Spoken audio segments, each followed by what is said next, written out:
which then I didn't feel like they gave me enough practical, or they were so practical in the business world and they would be like, oh, no, no, business isn't emotional, which is so not true, number one. And number two, the biggest thing that stops everyone that I found is that what is stopping every human being isn't actually logical, it's emotional. Our ever-changing world calls upon the most courageous, resilient, and relentless of us to face its most extraordinary challenges. To help you embark on this journey, we present the Impactful Coaching Podcast, your oasis for inspiration and a beacon to spark the fires of greatness within you. I'm Joseph. I will be your ally in this journey to empower your potential. Join us each week as we dive deep into the heart of ambition, drive, and success to unravel compelling stories of daring leaders who dreamed, struggled, and achieved victory. Our journey begins now. How is everybody doing? This is the Impactful Coaching Podcast. My name is Joseph, and welcome welcome back to this program.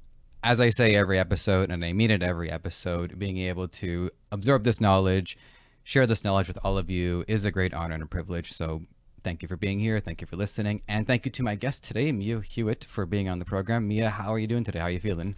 Awesome. Thank you so much for having me. This is going to be a lot of fun. Well, thank you for taking the time out of your busy schedule to meet with us today. We want to get the absolute best that we can out of this episode to everyone who happens to be listening to it and beyond that.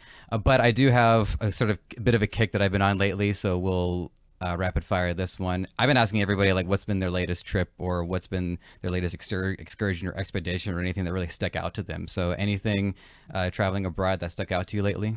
You know, I took my whole family and my partner's whole family to Costa Rica, and that was like an epic trip that we did. And so that really stands out to me because anytime I can go back and just be with nature, like I love animals and monkeys and all kinds of, I just love that. Like being in wildlife is just a huge soft spot for me.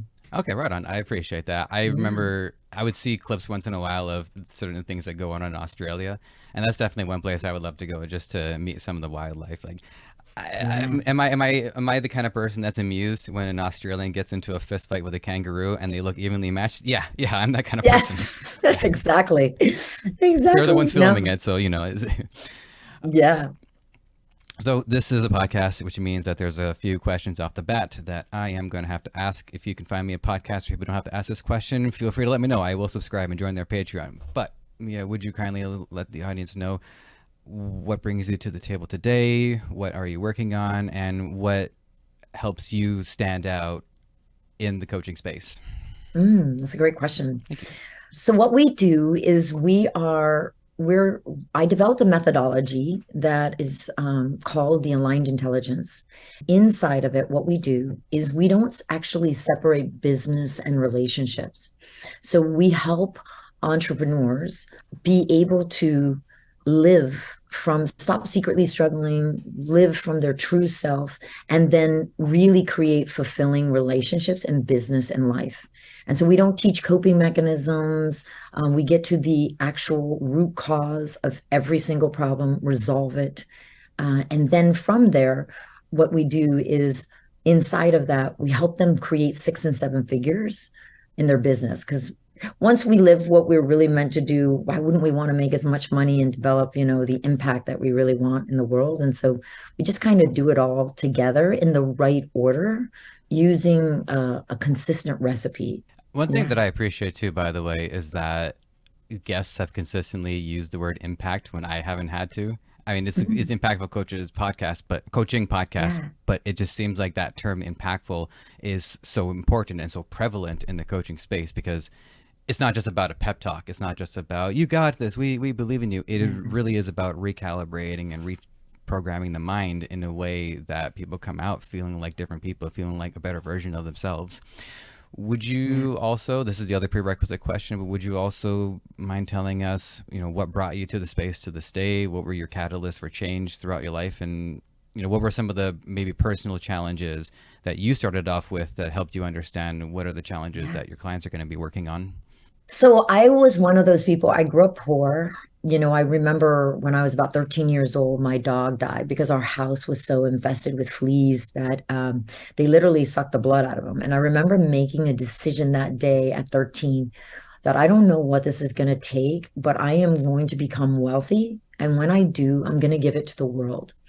And so I really am a woman of my word. And so what happened to me is I became driven to be successful. And so I built my first company. I built a multi-million-dollar company, my first one.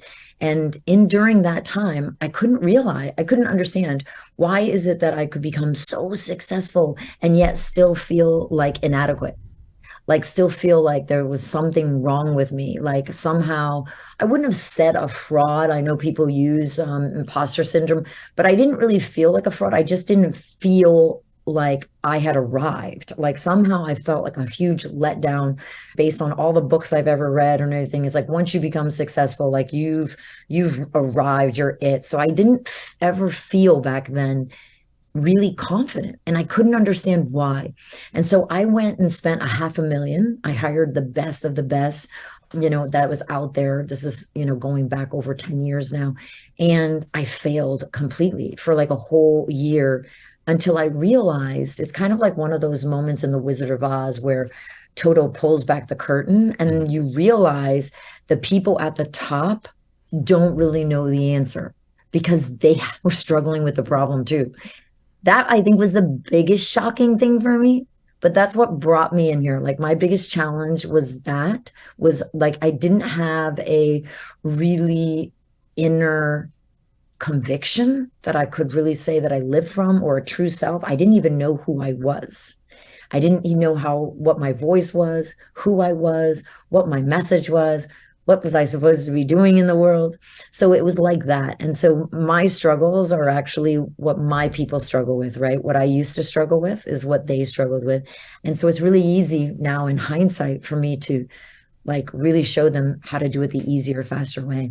There is two areas here. The first area is your own struggle and coming into the new versions of yourself. And we're not saying at any point anyone's reached a destination, but it's a matter of continuing to move on into the next versions of ourselves. But then there's also the professional side too. And I think over time, trying to find that evolution in how to help other people understand these struggles. So when you sort of began in the coaching space and you were helping some of your first clientele, do you remember some of the earlier strategies that maybe you thought were working, but they weren't quite delivering the outcomes you desired, and how the strategies had to be refined and redeveloped over time?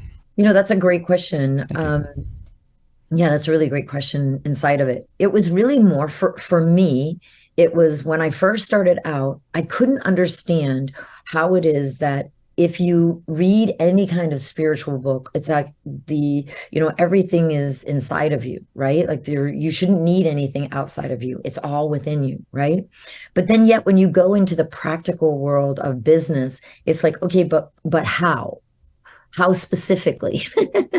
Right? Like it feels like there was, to me, the it feels like the challenge was really between there is this spiritual world and then there's this practical world. And either I would either hire people who were too spiritual, which then I didn't feel like they gave me enough practical, or they were so practical in the business world and they would be like, oh, no, no, business isn't emotional, which is so not true, number one. And number two, the biggest thing that stops everyone that I found is that what is stopping every human being isn't actually logical, it's emotional, because all behaviors are actually emotional. They're not logical.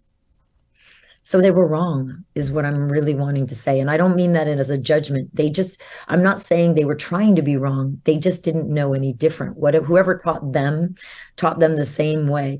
And so for me, it was about clearing all of that up. And so going back and really uncovering what is the root cause. So what I'm saying about the root cause, I'm not saying that we become a better version of ourselves. Mm-hmm. Because the reason why 98% of all personal development doesn't work is they're trying to enlighten their ego. Your ego never gets enlightened. You're not going to bring, light to darkness. Darkness doesn't have to be light. You just stop operating from it, is really what it is. I don't know if that's too subconscious or too deep for it, but that's what's really happening. And when you ask for personal challenges and why things, what did I see when I first started out that changed in my methodology? I realized that everything that I had been taught in personal development was wrong. And when I uncovered that and then found the original root cause of where the false self gets developed, and then saw how to clear it, we're not trying to improve ourselves or fix ourselves or better ourselves. Rather, we're really removing the trap Mhm. from being in a false self so that we go back to operating as our true self in any situation, any circumstance, and with any type of person. Does that make sense? Short answer is it does. A long answer is, just because, I'm looking at like two different recording softwares and I manage the questions and looking at time and everything like that. A lot of this, I absorb it on my second review where it really starts to sink in. And then I wake up in the middle of the night going, oh man, John, now so, Yeah. but it does give me a lot that I like to unpack because I do like getting into the spirituality side of it. And I do like getting into the relationship between the emotional and the logical, air quotes, where they're required. Since I started doing B2B content hosting, I've had the pleasure to work in the e-commerce space, which is obviously very business driven, working in the Web3/metaverse space, which is very optimistic and really looking towards how things are going to change for us in the future in terms of work and business, but also our emotional connection with each other. And I've seen plenty of evidence to suggest that business really does come from an emotional place rather than a logical place. So I'm going to start with what I think is more of a fun question. If you know the answer, great. But if not, your opinion is what I'm looking for here anyways, is the idea of it's nothing personal, just business. Where did that come from? Yeah, I would love to know that too. Like that is, I can tell you the subconscious answer, which is in as a general rule in society, right? We're nobody in any culture, no matter inside of what time space reality you're speaking into, we were ever allowed to express emotions, and not view emotions as some form of weakness. Like, really think about that. It's like if you grew up in, a household like mine at all, it's like my father used to say, "You're going to cry? I'll give you something to cry about." Right? So emotions were not allowed, especially any kind of form of negative emotion was not allowed, right? If you think in terms of like even in China, where before when a young girl was raped, because of the shame of that happening, the parents would then have to poison her. Like, really? Is it like because these emotions that people are afraid of, right? What we're really talking about is when we've never been taught to process our emotions. Where these come from is from the original root cause of our original core trauma. And when we have what happened in an original core trauma to each one of us, even people who think they haven't had a core trauma, right? Is I want you to consider that when you were born whole, perfect, and complete. Like not one baby is born with a self-esteem issue, Mm-hmm. not one. So what happened to us? And this happened really, really young, way before primary school. Most oftentimes we see this happen. It can happen right after birth, but most oftentimes it happens within 6 months to 3 years old, where something happened that shocked you, confused you, caused you to blindside you. Like you didn't even know that that could happen. You could have witnessed it, right? Like mom and dad fighting could have been something so traumatic, or, it could be you were just left in a crib to cry. It doesn't have to be what society would have called a trauma, but something happened that broke your trust. And when your trust got broken, you experienced these emotions you didn't know how to process. And without knowing how to process it, you pulled back inward. Separated is too strong of a word, but separated from your true self and started beginning to create a false self in order to survive your life. And this divide between the true self of knowing who you really are, and the divide of the false self. So, where you feel this, I know what I'm meant to do, I know I'm meant for more, but please don't really see me. Because if you see me, you're going to see everything that's wrong with me. This inner divide is the single biggest problem that the entire world faces that allows them not to live their full potential. So what I'd like to do is dive into this for a bit longer because it's interesting, and I have some of this that I'm happy to bring to the table. I don't mind putting myself on the spot, but then what we'll do is we'll also talk about how some of these stories might have manifested in some of the clients that you've worked with too. So that's the plan that we're going to go ahead with. So one thing that I would like to ask first is, when we talk about core trauma, this is the first time that I've heard this term. Is it exclusively one inciting incident, or is it possible that it is a number of incidents that added up to create that same compounding effect? That's a great question. Thank you. No, there's an original inception. So there's one original inception. And then from there, that one original inception just continues to get bigger over time because it'll keep playing out over and over in different situations, different circumstances with different types of people. So it will keep compounding from the original inception, but it's never a new program or pattern ever. Right? It'll be the same thing that'll keep playing out until we resolve it. We do this in 8 weeks. We help you actually heal the original root cause of that trauma, see it, process through it, and then you experience your true self. And from that true self, then we help you integrate as your true self in every area of life and with every different types of person, so that you now have that as a natural way of being, because you're reprogrammed yourself, so to speak, right? If you will. Do you recall at certain points where throughout your journey you had that feeling like you were temporarily being your true self, like you had a chance to access that maybe for a few minutes or for an hour, maybe the time was just right, or the environment was the ideal environment, or you're just talking to the right people, and it's like you felt like you were that person, and then it was a glimpse into what could be, but then you had to go back and do the work to get back to that point? Because I'm this is a lot new to me, right? Yeah. So I'm trying to work through this while we have this conversation, but I think it's interesting to try to remember certain points where it really felt like everything was just running up. Yeah, and what you're describing there in those experiences is when you are actually operating as your true self. It's kind of like when you are operating in flow state, Flow state, or yeah. right? Yeah. And so you're in this flow and you're not really making decisions or speaking from, justifications or rationalizations, but more instinct. And everything is feeling like, being guided or instinctual, or that feeling of flow. So that is the true self when you're there, inside of there. And then that's what takes you out, is then the concern, right? Or the fear, or something's going to go wrong, or some type of judgment, false assumption, some type of ideology or attachment or limiting belief. Something will take you out, right? That you start thinking, and then it goes, you'll go back into the protective self. But that's exactly what I'm speaking about when I'm talking about how we help people live there day in and day out from that state. And that is really your natural state. Well, I mean, there's so many places that I want to go with this, and I have to remind myself that this isn't a therapy session for me. This is a podcast, but it's I really appreciate getting the opportunity to even hear a lot of this and just to see how it can interface with my way of thinking. But could you, if you don't mind, could you delve into some of the more intense struggles that you've seen your clients grapple with, and what were some of the more significant hurdles you've seen them encounter and be able to surpass?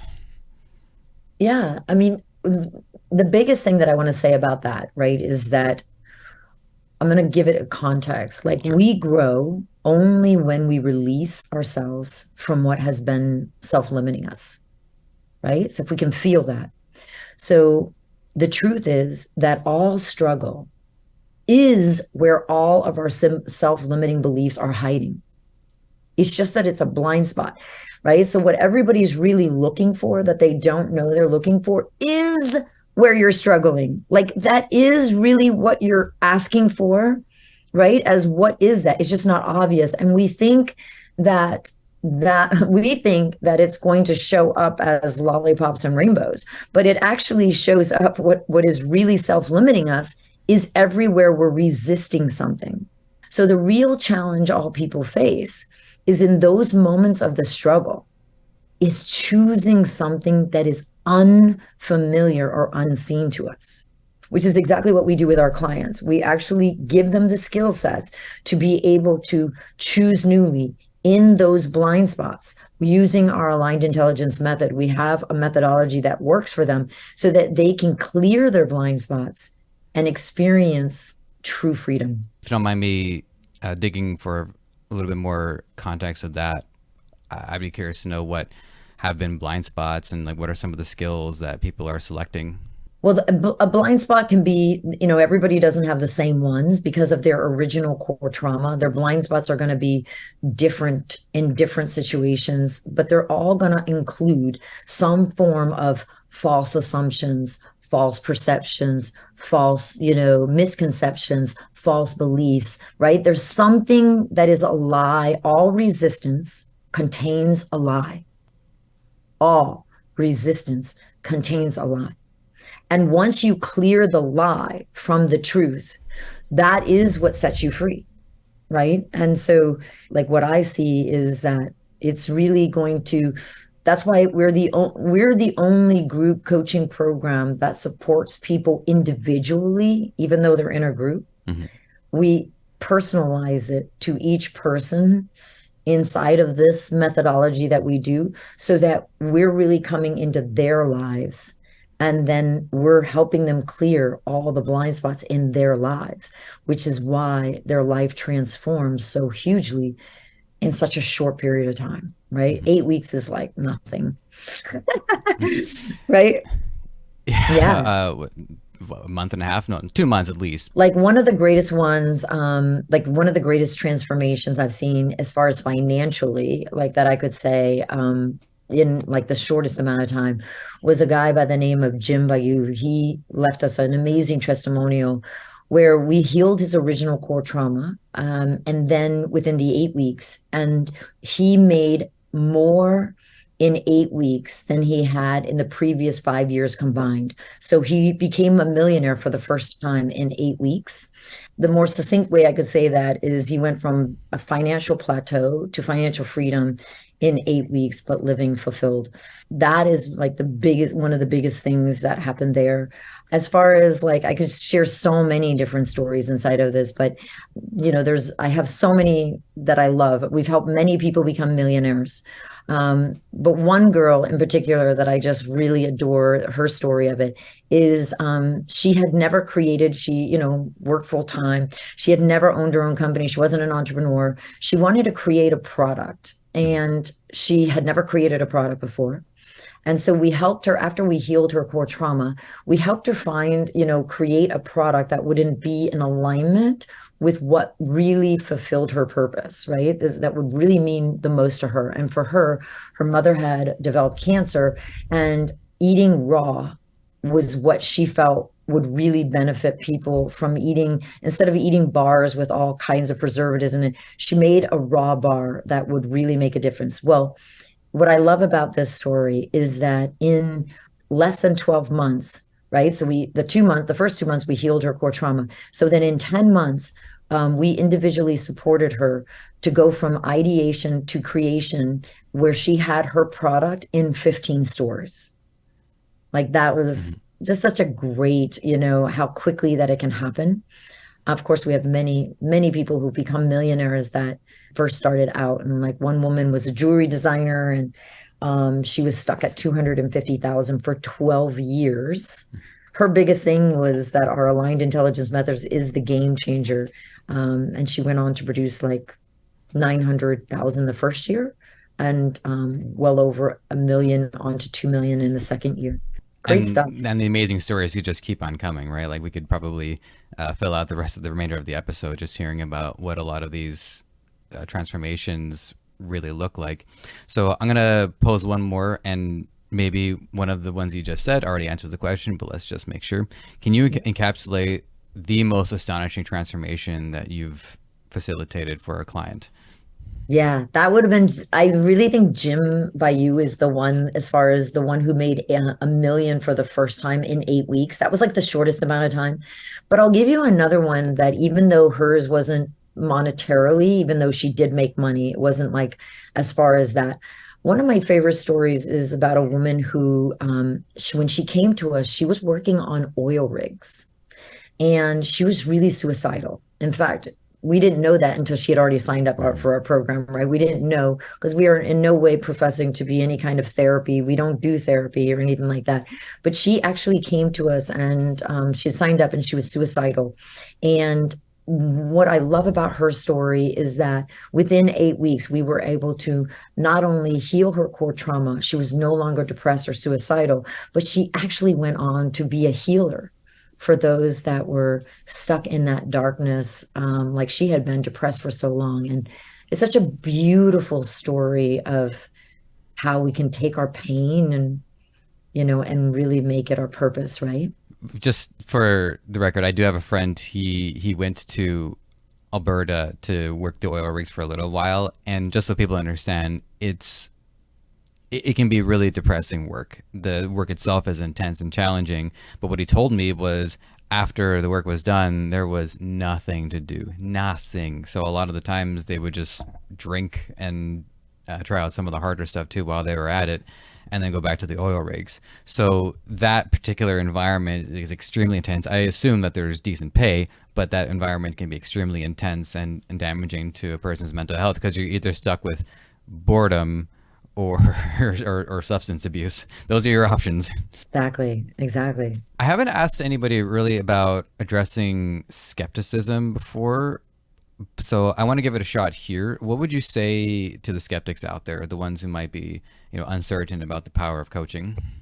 Yeah, I think it's a great one. Well, first of all, I would say I love skepticism. I mean, I was a really big skeptic myself. So being skeptical is healthy when we are willing to be open to really uncover why, right? Like, what is it that we're really wanting to make sure we're certain on?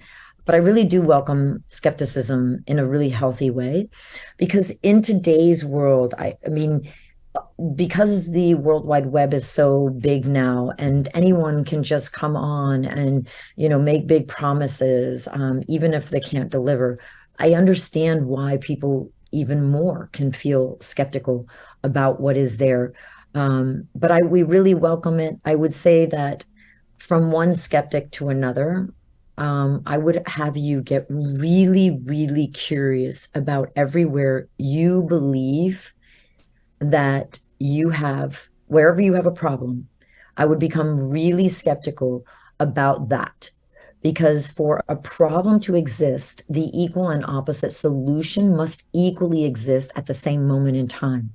And so, what you really want to do is become really skeptical about that there is such a thing as a problem, when in truth, there really is no such thing as a problem because every problem has a solution. So, you want to get skeptical about having problems.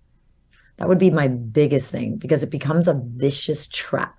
And once the mind makes a decision that that's the problem it has, even if it's right or wrong, it will stay trapped inside of the wrong solutions. And then it just ends up being a different problem, a different situation. Yes, Yeah. because it's an invisible trap, right? Once the mind makes a decision, right? Once you say, Mm-hmm. oh, this is my problem, right? I am a shy person. Once you tell it that, it will not go against itself, even though it's wrong. Mm-hmm. What baby has ever been born shy? Never seen one yet, right? Yeah. They become shy Yeah. after an Yeah. original core trauma, but they're not born shy. They usually come out crying. Babies are known to do some pretty bold things pretty quickly. Yeah. Yes, exactly. That's my point. Well, for Exactly. those who are resonating with the struggles that we're discussing, what would you say is the first step they should take towards transformation with you. And when I say first step, maybe if there's things that people can do prior to, say, reaching out, if there's ways to just be more primed, be more ready to really benefit from working with you. Absolutely. The two best things is number one is my best-selling book. I would totally recommend that. I really wrote the book for the world. Like it's not from me, it's not about me. It is using my own core stories, but it's sharing it in a way that has the person be able to uncover their original core trauma. Like everything I did in that book was to solve the problem. I wish the book that I wish somebody had given me that Mm-hmm. nobody ever gave me. I wrote that book for the world so that they can really unpack what has really been stopping them. Every day I get people reaching out, letting me know the profound impacts that book has had on their life. So the best-selling book, Meant for More, How to Stop Secretly Struggling and Become a Force to be Reckoned with, is my number one go-to. And then for those of you, people who are like, yeah, but I really just want to know how to live that. Then my live intensive, we, like every 2.5 months, 3 months or so, we go live and I show you in less than 2 hours a day for 8 days how to live the book in your life, like how to really apply these principles so that you can actually really achieve the results you most want in life. And that would be like the fast lane, right? The fastest path to, people say it's such a game changer. So I would recommend those two. Okay. Okay. Thank you. Like I mentioned just briefly, the relationship between the spiritual world and, to try to think of like a fair opposite, is the tangible world. Yeah. That's something that I love thinking about and I love talking about, because I've always tried to take a pragmatic approach to spirituality. I don't expect God or whatever higher power to, say, like, start lifting objects in front of me or do anything that would actually prove it. It's more about identifying signs and looking for patterns, but also just appreciating what seems to be the consciousness of design, just the way that humans are formed, the way the relationship that we have with nature and animals, and how the ecosystem is so intertwined and interconnected. So I'd Mhm. love to hear from your perspective, is where are you striking that balance between recognizing the spiritual influence that we have on our lived experience versus the practical side of our experience? Beautiful. So I really feel like they're really one in the same. I know that seems like, what? How can they be one in the same? But I really do believe that when we're born whole, perfect, and complete. And then inside of that, we have a oneness with everything and everyone. There is no separation, right? So that is the connection to the trees and the animals and the oneness, right? And then what happens is there becomes this break in trust, right? And this is the birth of the ego that I'm talking about, like the Mm-hmm. birth of the false self. And then inside of the birth of the false self, if inside of like seeing this backwards now, all in hindsight, it's like the only thing keeping us from a life without any limits is a mistaken idea that we think that we have to do something to be free rather than we have to give up something, which is our false self, to come back home to ourselves and then regain and live inside of that oneness, right? And then from that oneness, now when we operate inside of a business and so forth, coming back to the pragmatic, really then that just becomes then from coming back to oneness, that just becomes a vehicle for our natural self-expression to be expressed, right? Like if we look at the an oak tree, and watching it grow, an oak tree doesn't believe in limitations. It doesn't go, oh, I can't really grow to the fullest extent of my oak tree because I'm taking up too much space or too much room, so I need to be less so others can be more, right? It literally just continues to grow in its biggest expression. And to me, that is why they're all in the same, right? When we are one with everything, we can also appreciate that in exactly what I'm talking about, this mistaken idea, right? And doing something rather than giving up. It's kind of like going back to nature and like the tree who bears fruit doesn't hold on to the fruit that it no longer needs to hold on to, right? It's kind of like that. Does that make sense, Joseph? It does, although I do have to say I was visiting my partner's parents over the weekend, and they asked me to get on the ladder to get the cherries off the cherry tree. Some of them cherries were on that tree for way too long. I pulled them out. This one's got a hole. So the cherry tree needed. It was just about like we do also have to work with nature because we are part of nature. We are part of all the oneness. So our relationship with the tree could be a lot better if we were more receptive to it and more attentive to it as well. Oh, totally. Yeah. But that would take us being more attentive and receptive to our true self, right? And so when we are with our true self, we look at everything as the importance of all of it, right? Like, so we're huge humanitarians, right? And we're big philanthropists, and we give to many causes with planting trees and cleaning the oceans and wildlife and like, elephants. I've adopted so many. Wow. But those things are always going to be important to me because, like, we cannot forget that this is all one. A few things that I've mentioned on other episodes, and I only say this because I want my audience to know that no matter how aware you are of me, I'm way more self-aware. But one of the books that I read, which I haven't mentioned before on the show, was called The Raw Contact. My hairstylist recommended this book to me, Yeah. and I'm definitely going to be a repeat customer of his. And the premise is, I'll go through the premise really quickly, but these three highly spiritual, highly evocative people were on the verge of making contact with the higher power. Maybe it's fiction. Maybe this really happened. I'd like to believe it really happened. And the person that they make contact with, the entity, is Ra, which is an Egyptian figure, and it ties into a lot of what ancient civilizations had tried to leave behind as messages and imprints on their walls. And so one of the three, she was able to remove herself from her body, and Ra was actually able to enter it, and they essentially interviewed it.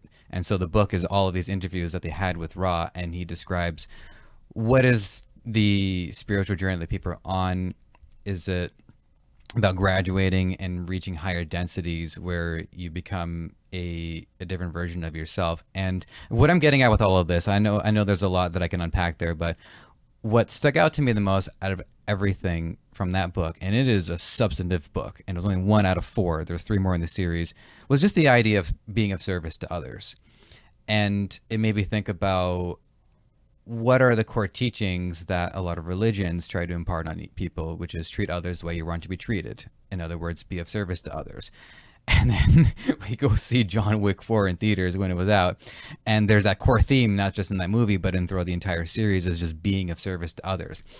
And where I stand now on a beautiful July day like today is that being of service to others, I think, is one of those foundational laws that even if we are not as calibrated and as ideal as we want to be, at least that acts as a guidepost for us, is that you can still act in a way that is beneficial to others. And if the more service you can provide to others, the more you can at least feel that you're doing your part. So what would you say in response to that? Do you feel that being of service to others is really that core to our experience, or are there other maybe core or foundational guide stones that we as human beings should be looking towards? Well, I mean, like, all business is really just mastering the relationship game. Mm-hmm.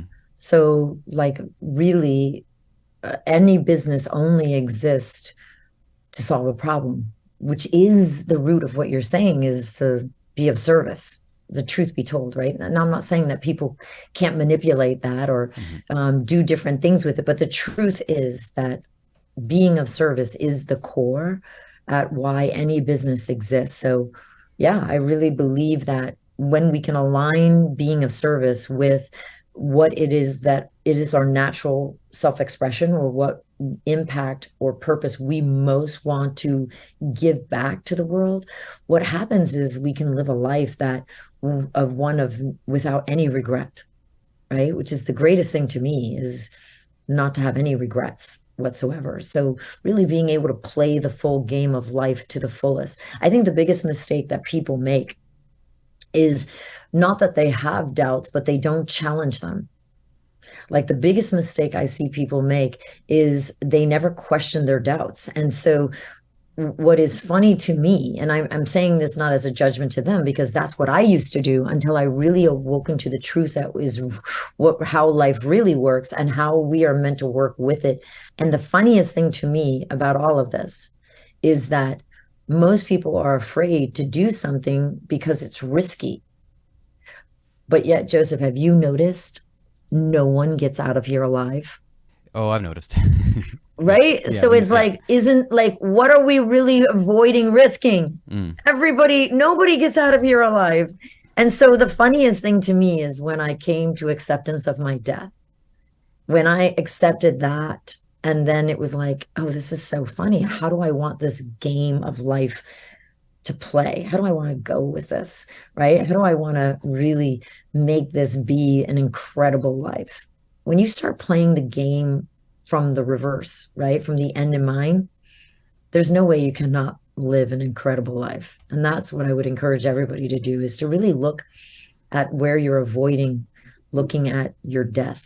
So I want to make a few points about risk, but just because that's going to take me the remainder of the time that I have with you, I just wanted to briefly touch on just really the thought about death. And this was something that had only come to me maybe in the last few weeks, but I was just asking myself, what is dying? As if I knew the answer. And what is death?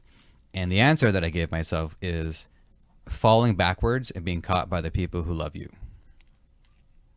That to me is that's what I'm expecting of it. I can't think of a better answer than that, because what could be better than being caught by the people who love you? So just because, we're here, we're having this talk, what do you think is dying? What do you think is death? Well, I never died and came back, but I have had people who have, believe it or not. Like one of the I believe it. ladies, Yeah, I'm into that. yeah, yeah, one of the women in my business right now that we've supported, really crushing it. She's the first time she's ever made 10K months. And she'd never done this before. She actually died and then came back. And she, along with others that we've had, have expressed what the death experience is like. And every single one of them says the same similar things, which is all that there's just this beautiful light and there's this beautiful feeling, and like that death isn't this scary thing that we think it is. And so each person has always described it in something much more beautiful than, like I had one woman say, if we really knew how beautiful death is, we wouldn't give people the death penalty. Actually, Right? I came up with this bit. This is probably about a month ago, where it's like the court is trying to come up with new ways to punish people. It says, "Oh no, we're not giving you the death sentence. We're giving you the life sentence. We're going to make you work 40 hours at a job you hate. We're going to give you a marriage you don't like. We're going to give you kids you hate." And then the person is just in a nightmare world for the next like 40 years. So, Yes, that I would say is way worse yeah. based on some people who have died. Yeah. Mhm. So let me make the comment that I wanted to make about risk, and then we're going to have to wrap this up. Unfortunately, so because you mentioned that because we're all going to pass, so it's really more of a risk to be inactive rather than it is to be active. And there's actually a number of examples that paint this picture. And these come from some very practical and very tangible experiences that people will have. I got two for you. The first, I remember being in driving class, and they showed a few different avatars of people who are driving on the highway and how these people can be problematic. One person is driving too fast, one person is looking at their phone, and then one person is being too careful, is saying, "Oh, I'm not even going to go the same speed everybody else is. I'm just going to go my own speed. I don't want to cause an accident." When in reality, being over careful and that overcorrective state of mind is also risky. I don't know about more so or less so, but definitely dangerous in its own way because of the way it impacts other people. So that stuck with me. And then what stuck with me, this was a little more recently, was I mean, it's hard not to think about inflation, especially at the rate that it's going lately. But if you compared stashing all your money underneath your bed, or even like a low interest basic savings account, that is a much worse risk than putting your money into, say, mutual funds or even a GIC or investing it in stocks, all of which does entail risk, but also leads you to a higher potential yield. So essentially, if you take no risk, that's one of the biggest risks you can take. Absolutely. It's really more about really educating yourself to understand, like, you're not going to avoid risk at all. Yeah. So it's not about trying to avoid risk. It's really more about understanding like how life really works and the difference between, like, let's say fear and danger. Most people don't realize there really is a difference between fear and danger. When fear is completely a mind, a projection from the original core trauma, and danger is actually, when somebody has a knife to your throat or a gun to your head. So most people are afraid of fear, but it's not actually happening. There's in reality, right? Like, check in. Am I safe in this moment? Yes, right. So really being able to separate the truth from the lie and really see reality. And then being able to have those skill sets like the aligned intelligence method that helps you clear blind spots so that no matter what context you're in, whether you're looking inside of like how to grow real wealth, whether you're in relationships and wanting to know how to have the most incredible relationships, or whether you're in business, being able to have a process that sorts out the difference between what is the lie, what is the truth, what is the need that what you were describing when somebody's going against this. It's not safe to like try to overcompensate and go so slow to avoid something, but at the same time it's not safe to go beyond that and force it, right, and kind of blow through traffic. So if it's not all the way right or all the way left, right, we can really agree that it's really staying in flow Mm-hmm. no matter what, looking at what works, what doesn't work in flow, choosing the flow that it feels most in alignment for us in the situation at the time, and then going all in on it and really, achieving our results, right? Like being, I like to say responsible has a beautiful way when you hear it, not as like, you better be responsible, not like that from blame and shame from our parents, but more like, responsible meaning like you have the ability to respond. And when you own that ability to respond, then you allow yourself your greatest power of choice. That's what I would say. Well, I appreciate that. And the term responsibility stuck out to me at one of my earlier phases, and the reason why was because part of my generation, we're nerds, we're gamers, we grew up with like multiple screens. I have two screens, and my contemporaries would be like, two screens? What are you an Amish? So that's the world that we live in. And so immaturity is a bit of a struggle for us. I think some of it has to do with the fact that like our generation, we didn't have as many brothers and sisters, and so we have a much more profound connection to our parents, and that it's harder to sever versus like previous generations we have like 12 kids, right? And there's a little bit more of a degree of separation there when you have 12 of them. So a lot of the stuff factors in, and just the idea of like growing up is challenging, and our milestones on a generational basis, it just changes because so much of the world has changed. But there was something about taking responsibility that I felt really overrode a lot of that, because somebody could be 8 years old and have a lot of responsibility around the house, or maybe has a paper route, or is running a guild in Fortnite. Responsibility is, I think, a much more important thing to really help drive that growth that someone might feel is lacking or is a struggle. Yeah, beautiful. So the last question that I'm going to ask for you today, could you offer us a glimpse into the future? By the way, for everybody who's been on the program prior to, I should have been asking this question all along. So if anyone wants to send me an email, I'll be answer you. Where do you see your coaching service in the next 5 years? How do you plan to continue evolving and to provide your extraordinary value to your clients? Yeah, no, it's a great question. Thank you. I really, so I've been an entrepreneur over 38 years. And so one of the biggest things that I've seen that takes people out, why businesses fail. Why do they say 65% of all businesses fail within 1 to 5 years and 90% in over 10 years. And the biggest thing that I have seen that's the reason why this happens is because of they don't know how to make effective decisions. Like they don't make decisions from alignment, right? So what happens is the reason why the market is always changing. This is a great question because the market is always changing. And so oftentimes we can have a misunderstanding or misconception that we just need to do this one thing and then we're set. When what happens is that businesses that just do this one thing and they're set go out of business. So the real answer to that question and why I don't have any problem with the market changing, I actually enjoy it. It keeps the game interesting, to be honest. When you're an entrepreneur, as long as I've been an entrepreneur, what's really exciting about entrepreneurship, it is the greatest personal development program on the planet, right? When you're an entrepreneur. So it's really about keeping up with what will allow our clients to get greater results faster, easier, more effective, more efficient.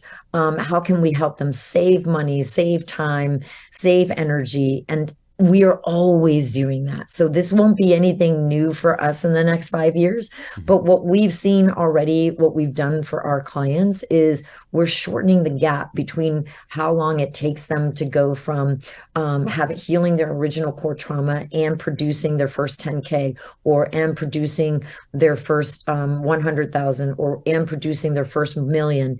And we're doing that using AI as a way to plug in into the different things, not because AI is not going to, it won't remove the skill sets that we're teaching them that are invaluable. Like the skills we give our people will last them their whole lives, right? It's not something Mhm. you just remember a little bit. And it's kind of like riding a bike. Once you know how to ride a bike, you always remember how to ride a bike, right?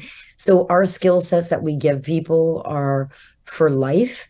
And when you add what we do for them, that the skills they need, and you add the AI part who can allow the information to happen quicker with the skill, it really does shorten the gap and the time and the energy from where they are to where they want to be. And so that's what we'll be doing as we're already doing it now, this year and so forth, allowing AI to support our clients to move there quicker, faster, so Mhm. they can make 6 and 7 figures the easier way. Well, I think that's fascinating. And I personally am a huge proponent for AI. I'm not going to repeat it just because I say it a lot in the program, but there are a lot of things that I've been using in my creative pursuits that AI has changed it's given me a lot more optimism because as the resources that AI provides minimizes the gap between somebody like me and somebody like Disney, who has all the resources in the world. The idea that over time I could do something as good as Disney could do, it it's going to be a whole creative revolution because I think the best ideas will really rise to the top, and the resources that people have will no longer be the barrier or the gateway that keeps the best ideas from getting to the top. Because I think I'm pretty good, but there's tens of thousands of people who are better than me who deserve to rise up, and for one reason or another, the resources are just not there. So, anyways, I'm not gonna. I almost went off a rant there. I'm gonna leave it at that. Before I say thank you, I just want you to know what has been my main takeaway today. I don't know what's my core trauma. I don't.